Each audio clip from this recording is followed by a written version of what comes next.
Hello, everyone, and welcome back to The Beth Effect. I'm your host, Beth Clifford, and today I have my sister with me, Ruth. Say hello, Ruth. Hello, hello. How are we doing?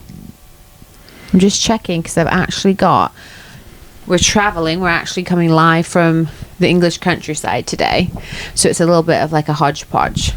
Well, we're in a beautiful Piglet. Yeah. No, it's lovely. It's like a little piglet hut. Like a tin hut, like, classy hut out in the farm. But I also packed my travel stuff, so I'm just checking everything's prepared. working. The work never ends. Seriously. But here we are. So today we're kind of diving into Ruth's story a little bit, something that you might relate to, leaving her kind of corporate job, her 9 to 5, working for another company, and deciding after numerous years, 6 years, and deciding to leave and launch her own business. And if you've ever felt the pull to pursue something more than your day job, this episode is for you, because we're kind of going to deep dive into like all the details, the story, like what you wish you'd known, all the things. So we're going to kind of deep dive into the challenges, the fears, the steps to make the leap. Before we get started, I do have to give an ad read to our sponsors here at the Beth Effect, which is Elevation Health. You want to give an ad read. You get to, exactly. I get to give. Thank you, Elevation Health, for they do my quarterly blood work and come up with my peptide and my personalized supplements, which when I'm traveling in England, particularly, we're 7 hours ahead here. Usually people suffer from jet lag. It takes them a couple of days to acclimate. I have been on top of my game. Not Beth. Not me. Honestly, raring to go in the morning as we hit the streets and falling asleep with no problem on a night. So thank you, Elevation Health, for keeping me balanced and calm and ready to enjoy my vacation. Not a minute wasted. No, we can't have that. No. So here we are. It. So thanks, Elevation. And if you are also interested in hearing more about Elevation, you can find them on their Instagram, which is Elevation Health, or on their website, which is elevation.com. Okay. So Ruth, I just kind of want to get into the story with you about let's do it. Like your whole, first off, I'm just like very proud of you, because you've worked so hard at this, and I've kind of had like a back preview to all of that. I mean, you've been there through the highs and lows for sure of the process. It takes a lot to and I'm like in the thick of it still, but yeah, it does. But your story is inspiring, and there are so many good takeaways. So I've got some notes because I want to stay organized and make sure I ask you all the questions. So the first thing is like the comfort and the conflict that comes from 9 to 5. And I don't even want to just say 9 to 5, but just in general, when you have a job that's not your own business, like a salary job, you're working for someone else. Yeah, there is a comfort.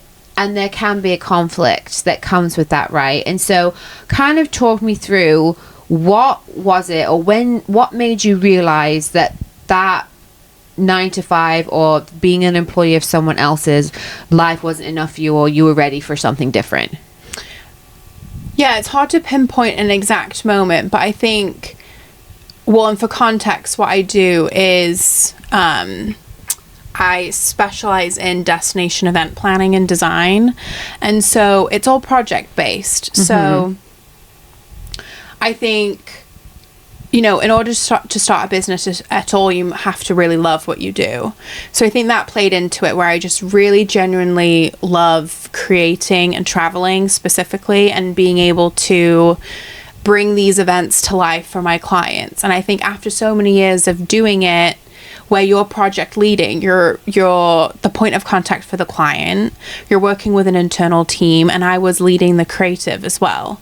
And so I think it got to a point where I wanted to label what I was creating under my own name. I think that there was no next step for me, and I think that there was a moment where it just kind of hit me, and especially in what I do, I mean, some of it is your ego. You get published, of course. And we were getting published in Vogue and Harper's Bazaar and Brides, and I think it just got to a point where I wanted more. I wanted to have it be my name, and I wanted to have the control of making the decisions on where we pushed out content, more of the strategy behind what clients we attracted and who we contracted and who we said no to. Yeah. And more control over my schedule because I travel for my job. You know, I kind of had to take on work as it came in through the company. And I think now a big part of it as well was being strategic, knowing that I wanted to have kids and have more control over my travel. That was a big part of why I did it exactly when I did it as well. Like the freedom of time. Yeah. Yeah.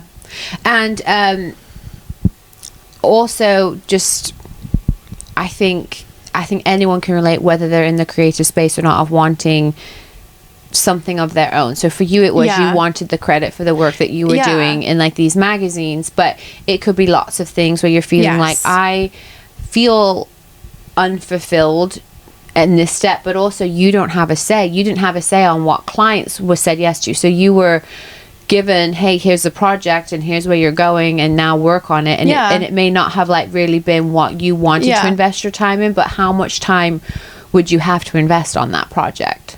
I mean, so much time, and especially, you know, it does vary, but most of what I do is I'm working with the same client for 12 to 18 months, and we're spending time traveling to these destinations together, making a lot of important decisions together, and it's just an emotional time of a lot of people's lives, and there's some family dynamics that you need to know how to manage in an appropriate way.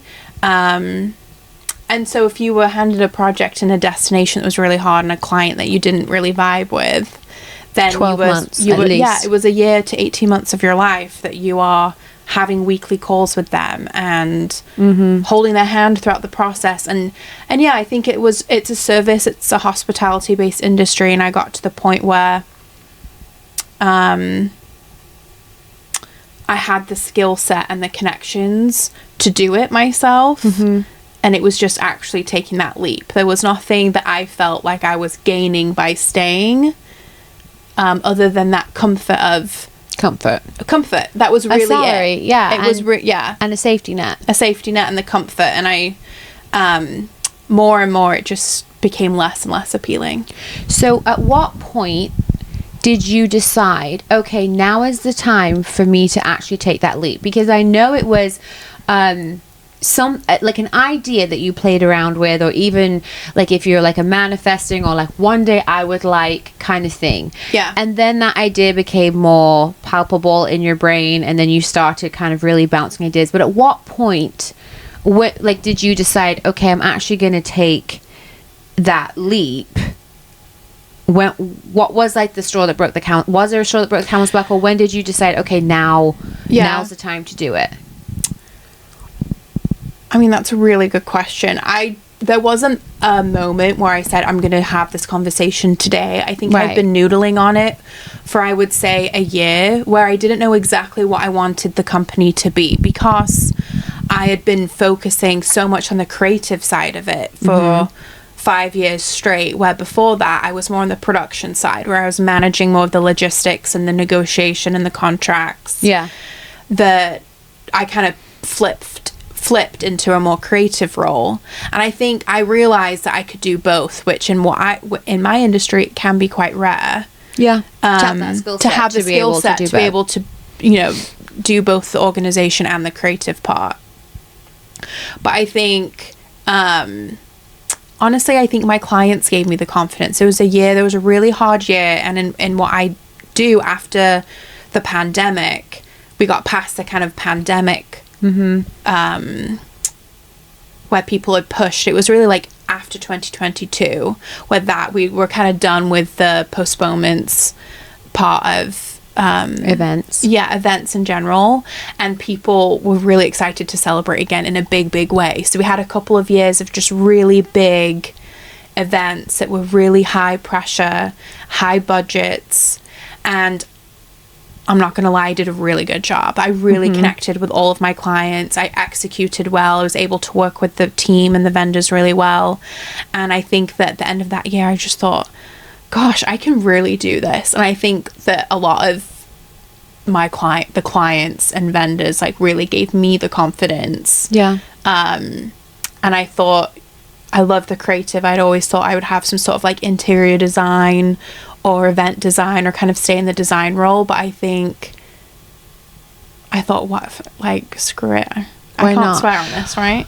I mean, you can. I mean, I shouldn't, but I just thought, yeah, like, why can. not? Like, Yeah, why not? And it is really lucrative. Yes. So And I think you probably, there's a big piece of this, because your journey was 6 years, and I think that people listening can relate to that. Like, at first, you when you start working and you're learning a new industry, there is this piece of, I'm excited, I'm learning, this is all new, and then I've got this, and one day I want to do this. One day, it's always like this, one day I would love to do this for myself. And then all of a sudden, when you get to the point, it sounds like, where the challenge was no longer, can I execute these big events, because you proved that you could for 2 years straight when you were doing you were in the height of things.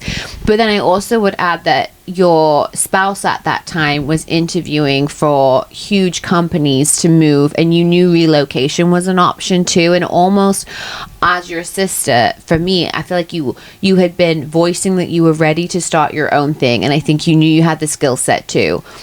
But there's just something sometimes about a clean break in our lives that like helps you. I think it when did you knew, really help. I was dreading, and like what I do, it's a small industry, right? And I really respect my previous kind of company and my colleagues, and I was in the Bay Area at the time, and I just didn't want it to be this big thing, this big like drama. And I was trying to avoid that. And that definitely did play into it, where I knew that at some point we were going to leave the Bay Area for a couple of years. And it kind of felt like my window. Yeah. And at the end of 2024, I was having my year review with my boss at the time. No, and 2024 is this year. You mean in December? End of 2023 okay, then. so like last December. End of 2023, so 18 months ago almost. And she had just said, you know, I'm reviewing your contract for 2024. Like, what is it that you want? Like, what can I make sure that I include? Yeah. And that was my kind of aha moment. And I didn't plan to have that conversation that day. I'd been thinking about it, but I just thought, I don't think I should stay. I think it's my time. Yeah. And so, you know, at that point it was November or October, and my contract was up January 1st, so I had to move fast. It is, but I think people can relate whether or not they're in the same industry as you. That comment that you made about, I didn't want it to be a drama, I didn't want to hurt people's feelings, that there is this push-pull that we feel of this like loyalty to the company or the boss or whoever it is that gave us the opportunity and taught us the ropes. And there is this kind of like loyalty to that. And then, I don't want to create a scene. I don't want it to be a big deal. So I think that concept is something that as adults we do in so many ways, not just in our jobs, but I think a lot of people can relate to feeling like the time is up on whatever they're at, but too scared to take the next leap in case it's a big deal or they hurt people's feelings or it's a drama. But it is just a reflection point that I would like ask people listening to this right now to like ask yourself, like, what decision have you been dying to make in life that you haven't to this point because you're nervous about other people's feelings? Because it's your life. It's your life. It's your life, and like they're living their lives and they'll move on from it. But like you shouldn't determine big choice. And I'm preaching to the choir in lots of ways too, because we've all done it. I've done it. Like we've all done it. But it is a good reflection point of how many decisions do we hold back on making because we're nervous to hurt someone's feelings, especially if you're talking to a business owner. Like that was kind of like an aha moment to me, where I was like, I know if you were in my position you would do the same thing. You would ask for the same thing because you have. And so I know that you understand how I'm feeling, and you know, you can't really argue that. You know, you have to do what's best for you, and I think there was no like next, there was no higher up position, there was nothing really next for me but to just stay and continue in the role that I was in. So in that sense I feel like I was lucky, because I know for other people it can be, you know, hard to leave like a tech or a corporate job where there's so many other kind of, you could climb essentially, but also if you still feel like it's time to have your own thing, it's still time, right? Okay, so my next question then leading into that, which is a good because you talked on this. You had this conversation in like late October. Your contract was up in January 1st. So now let's talk like planning transition. Right. So Yes. you've made this decision. You've made this decision internally. You've got the confidence to do it. You've now expressed it and let it be known. Yes. So now, like, you know, what did you, like, you need to take action now. So, like, what were some things that in starting a business that you hadn't considered up to this point? Like, you kind of Everything. knew. No, literally, I was like, so what do I do now? Like, I didn't the know. logistics behind running a Yes. business is so complicated. It's so complicated, and I would say this over and over again. And I now have a really amazing, like, financial advisor or CFO who like helps me and advises me, and boy, am I grateful for them, because it was trial and error a lot, and I had said, all I know is my craft. I know how to do my job, but I don't know how to set up and run a business. I have no idea. So, you know, besides getting the LLC and getting a lot of the legality filed, which was harder than it sounds, just like, you know, that piece I did fairly quickly. And then all I focused on for the months after, was I need to get a website up. Yeah.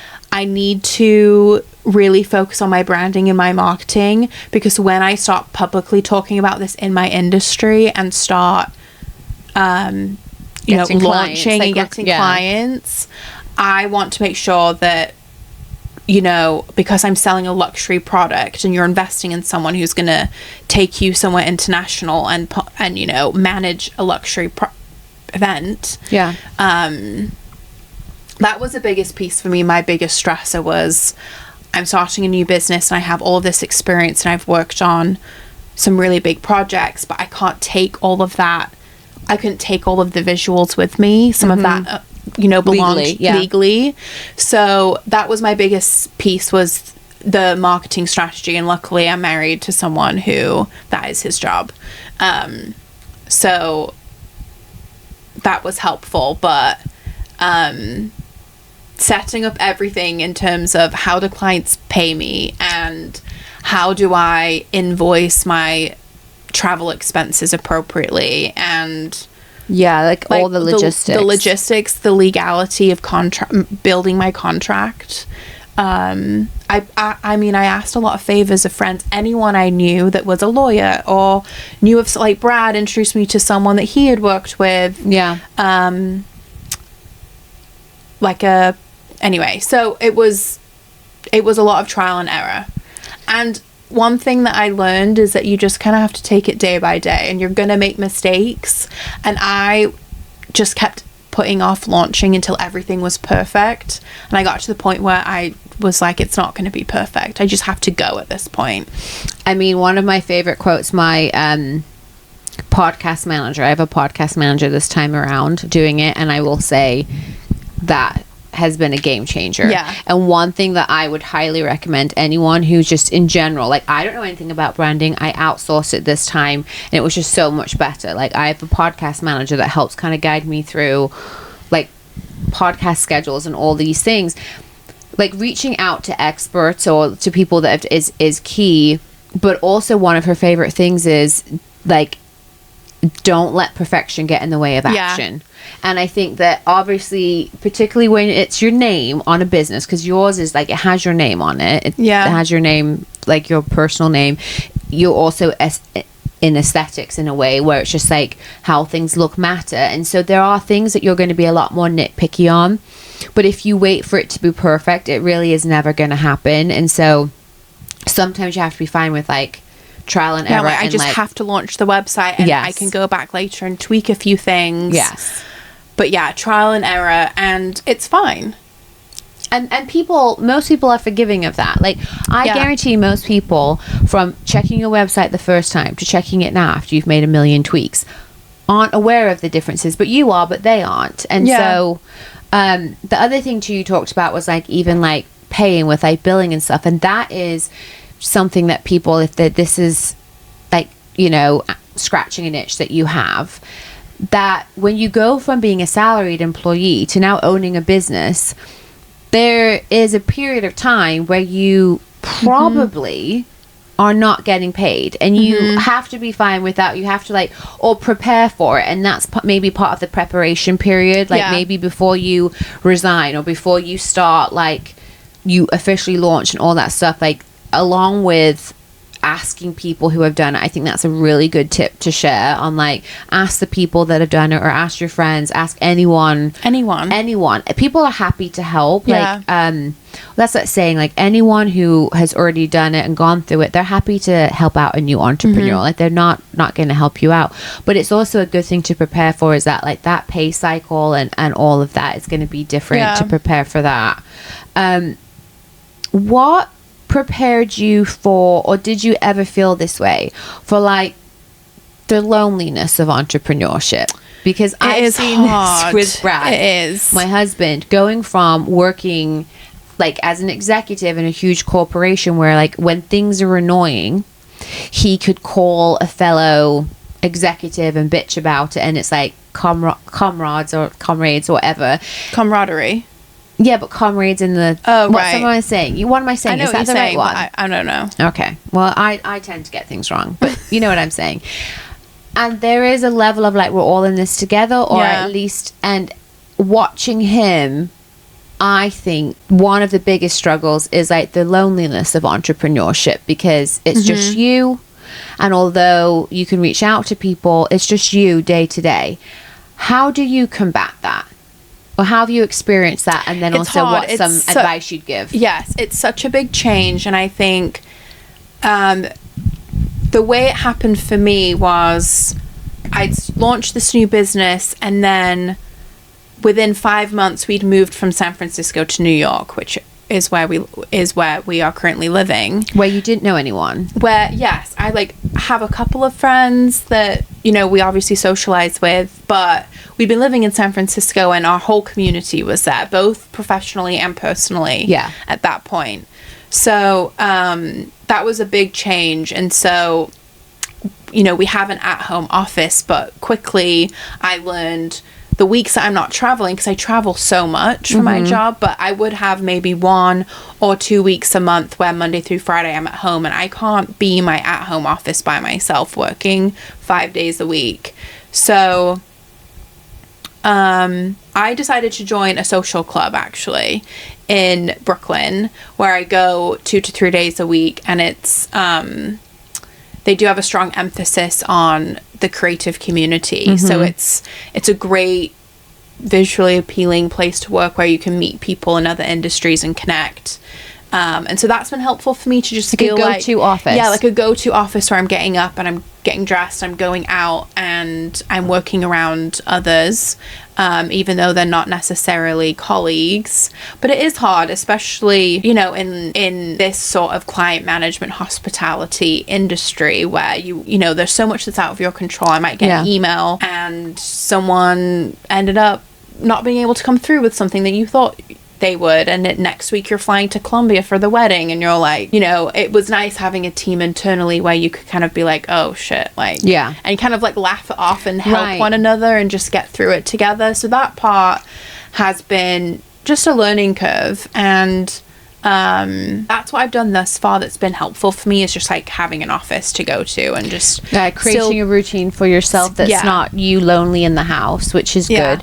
Have you, some of the friends that you had mentioned that had helped with business decisions and help mentor you, do you have any of them that you can still reach to now? Do you ever kind of like utilize that as like people to keep the communication going with? Yes, and I had 2 mentors that I used to work with that have also left and started their own businesses as well in what I do. And so I will say, as a whole, my industry is really great about that, about just like showing support to others that are in the industry. And if you're in need of something, you know, there's lots of people who will step in and help out with asks or needs, or connections, or let me introduce you to this person, you'll love this person. So there's been a lot of that.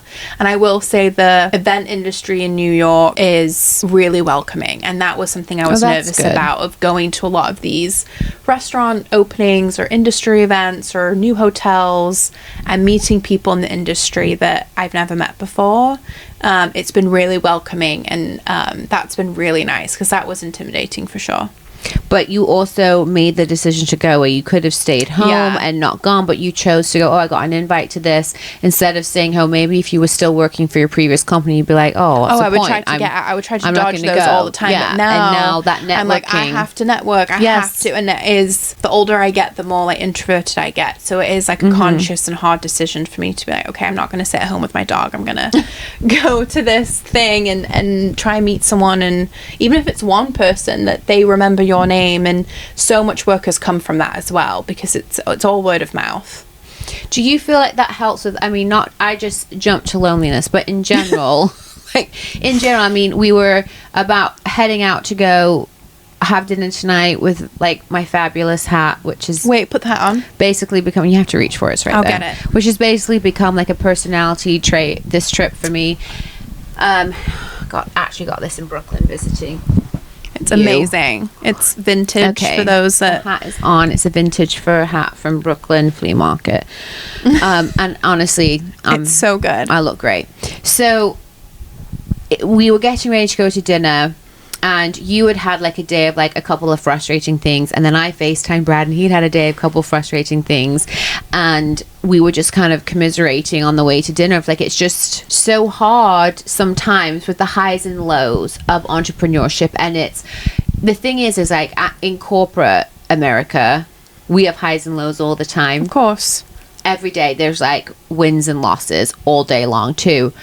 But it seems to me, from an outsider looking in, when I have highs and lows, it's just not as personal to me. And when you're an entrepreneur, like going through entrepreneurship, it seems like it feels so personal through those highs and lows. How do you navigate those lows? Like, what do you do? What is like 2 tips you can give people that are in the thick of it to help deal with those entrepreneurship lows? That's such a good question, and that's really hard, because as you know, I feel like I'm in the thick of it, and I'm like such a new business still as well. And I think what I'm trying to do, and this is one of my goals for this year, is to just not be so hard on myself. I think my first year of business was really successful, and I met all the goals I wanted to, but I was so hard on myself looking back.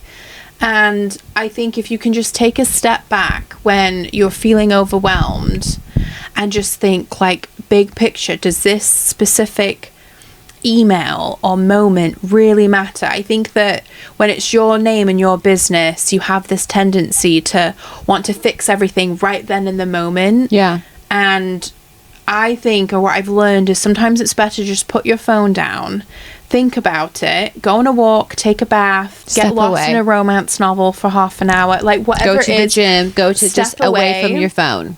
And even in the next morning at an appropriate time, to then go back and address the situation.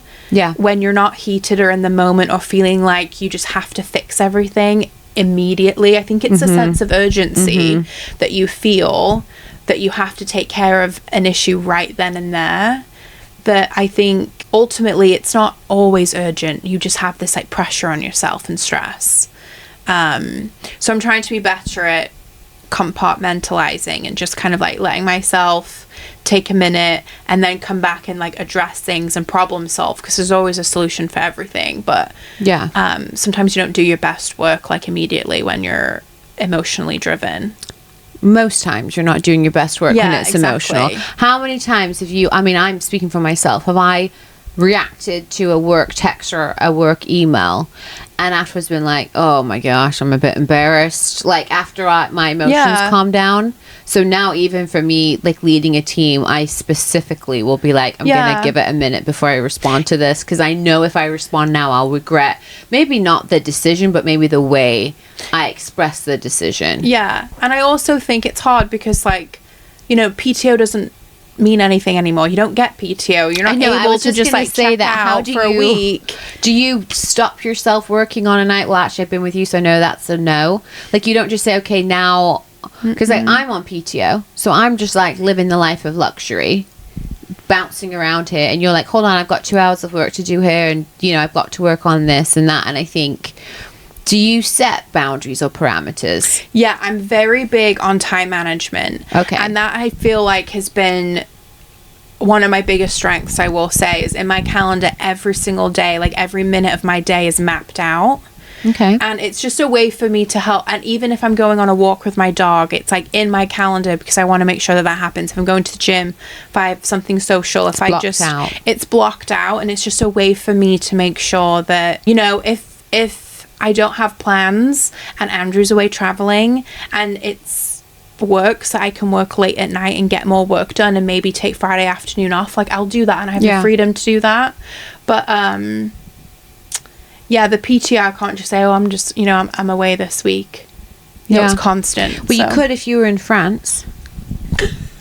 Which is why we should go to France. I know, honestly, like the French have it down in lots of ways. I do think, I'll get back to you when I get back to you. I do think it's important to say, and most people and the type of clients that you should be working with should understand, hey, I'm not going to be available for a few days, but I'll get back to you on this day. And I think it's just like setting those boundaries can be hard. You actually have to train yourself when it's your business, and like and I understand that. And actually, like even for my corporate job that's not my business, I still check my email every day on PTO and like respond to the things, because I know down the road like the work's going to pile up, so I can either do a little bit each day or I can, you know, be underwater.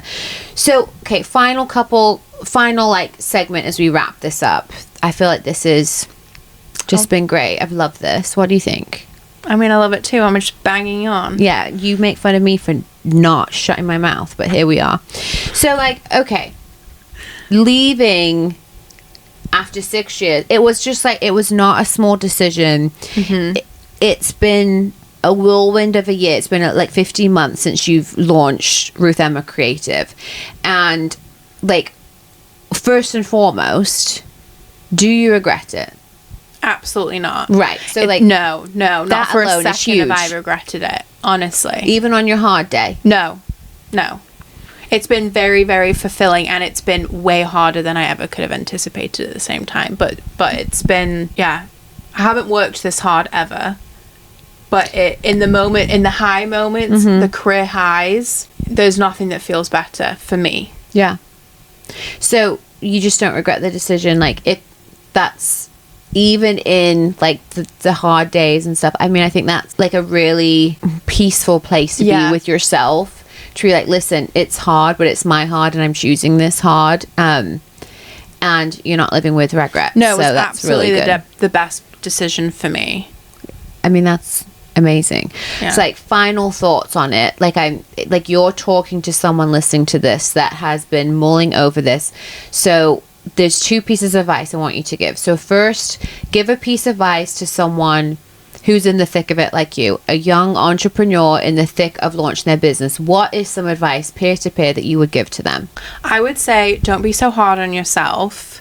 And I would say what you say to yourself really matters. I think be kind in the way you talk about yourself and to yourself, because I do think that being able to be cool, calm, collected and confident goes such a long way. And I think even if you fake it till you make it, if you're having a really hard day and you're going into a meeting or you just feel defeated, I think if you just stay really calm and present, and even if you don't have all the answers in that moment, but you can say, I'm going to need to get back to you on that, or whatever. I think that really matters, is how you treat yourself as you're going through it, and try to look at everything from a bird's eye view. Because I would really get down on myself about things that maybe didn't mean or matter that much in the grand scheme of things. Yeah. Or weren't make or break moments, but it can just be frustrating along the way when things don't go according to plan. And probably if you were the boss and you had an employee that was behaving that way, you wouldn't be as hard on them as you were on yourself. Yeah. So maybe like treat yourself like you would treat an employee in that moment, that you were training and teaching and they were new to things, because you are. Yeah, and if you need to put your laptop away at 4 p.m. and be like, I just need to take a step away and go do something that I really love for a couple of hours, or just remind yourself why you love this thing that you're doing, this craft.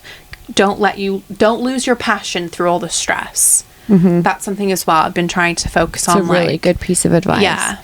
And so then my second piece of advice I want you to give is like, to that person who is in the 9-to-5 or still the employee, and they've been contemplating or considering doing this, like, what is a piece of advice, and they haven't made the move yet, what is a piece of advice you would give to them?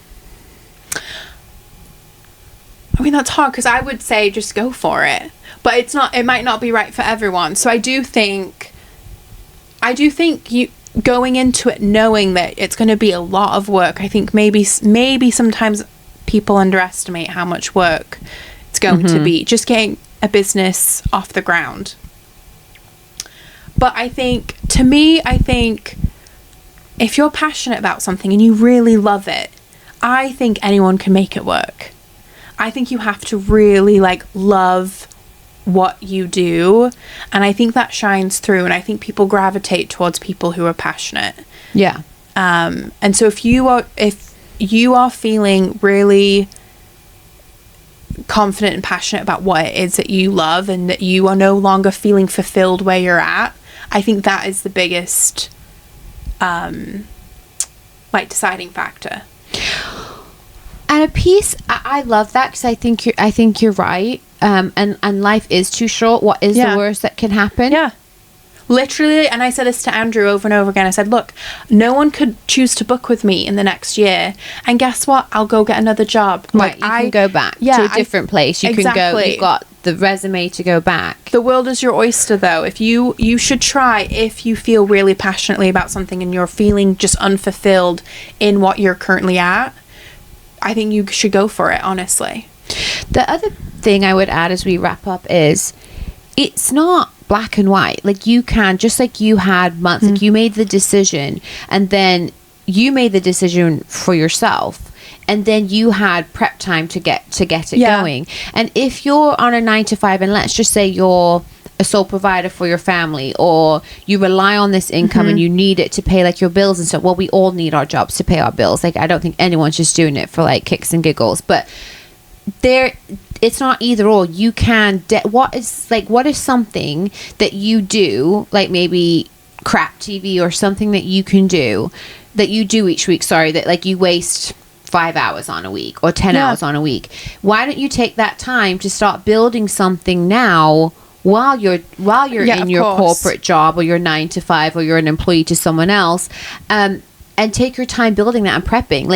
Just start, I think, is just dream. Let yourself dream in your downtime. Dream of what you would want it to be, what you would do different. I think that take your time on that. If that takes you a year of just dreaming it up, go for it. Why not? And if it doesn't work out, don't let your ego get in the way. If it doesn't work, it doesn't work, and you can move on. And don't let your ego get in the way where ask others for help. I think people are always willing in your community to step in and help. Yeah. Awesome. So there we have it. Really? There you have it. I don't know how long we banged on for. I'm sorry, but coming in live from the farm, Soho farmhouse, here we are. This hat, it's iconic. Oh, it really is. I think I have to, the picture on this reel is definitely going to be this hat.